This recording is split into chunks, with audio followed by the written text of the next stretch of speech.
Hello बच्चों, तो कैसे हो। इस वीडियो में अपन शुरू करेंगे कक्षा 5 गणित का गृह कार्य 2 का हल।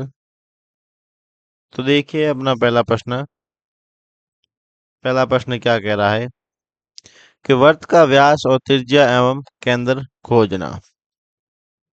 तो देखिए पहला बिंदु क्या लिखा हुआ है कि बिना केंद्र के कटे हुए वृत्त जैसे ढक्कन से ट्रेस किए हुए कागज के वर्ताकार टुकड़े।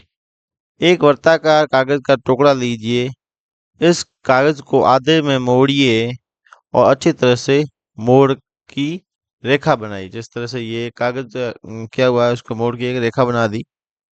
इस मोड़ को खोलिए और धागे के उपयोग से मोड़ की रेखा की लंबाई को मापिए। तो मोड़ की रेखा की लंबाई कितनी होगी। तो अपन एक अनुमानित मान लेते हैं कि ये 20 सेंटीमीटर हो गई। ठीक है, एक ही कागज था और उसको बीच में से मोड़ा, तो ये एक 20 सेंटीमीटर हो गई।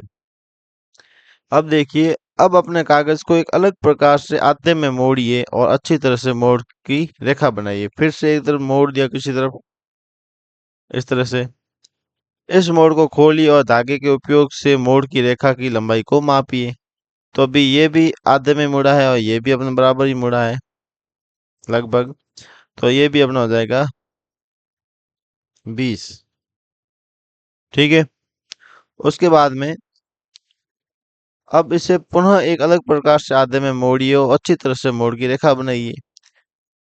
इस मोड़ को खोलिए और धागे के उपयोग से मोड़ की रेखा को मापिए और मोड़ की रेखा की लंबाई क्या होगी। तो ये भी अपना वही होगा, 20 सेंटीमीटर ही होगी, क्योंकि एक बार मोड़ा था हमने, फिर दूसरी बार मोड़ा। ठीक है, फिर एक बार और फिर मोड़ा कहीं से।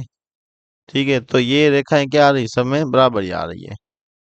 तो दूसरा प्रश्न क्या है कि स्थानों की पूर्ति कीजिए। मोड़ की सभी रेखाओं की लंबाई क्या है। तो सभी रेखाओं की लंबाई क्या होगी, समान होगी।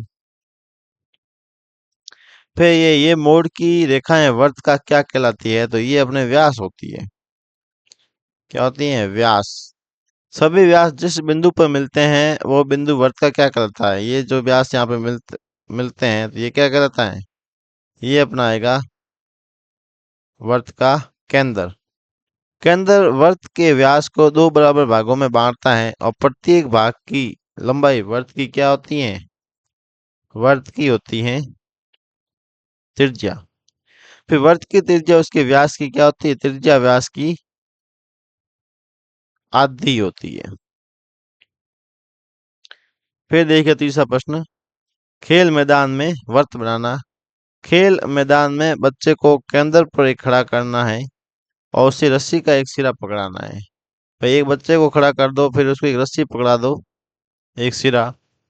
रस्सी का दूसरा सिरा एक दूसरे बच्चे को चारों तरफ घूमे और जमीन पर निशान बनाए। एक दूसरा बच्चा और पकड़ लेगा रस्सी को और फिर इसके चारों तरफ बराबर में वो घूमेगा। शेष बच्चे उस घेरे परिधि पर खड़े होंगे। मतलब सारे बच्चे कहाँ खड़े हो जाएंगे, इस परिधि पर खड़े हो जाएंगे। तो घेरे पर खड़ा प्रत्येक बच्चा केंद्र से बराबर दूरी पर है। मतलब ये जो बच्चा खड़ा है सभी बच्चों से क्या है, बराबर दूरी पर खड़ा है।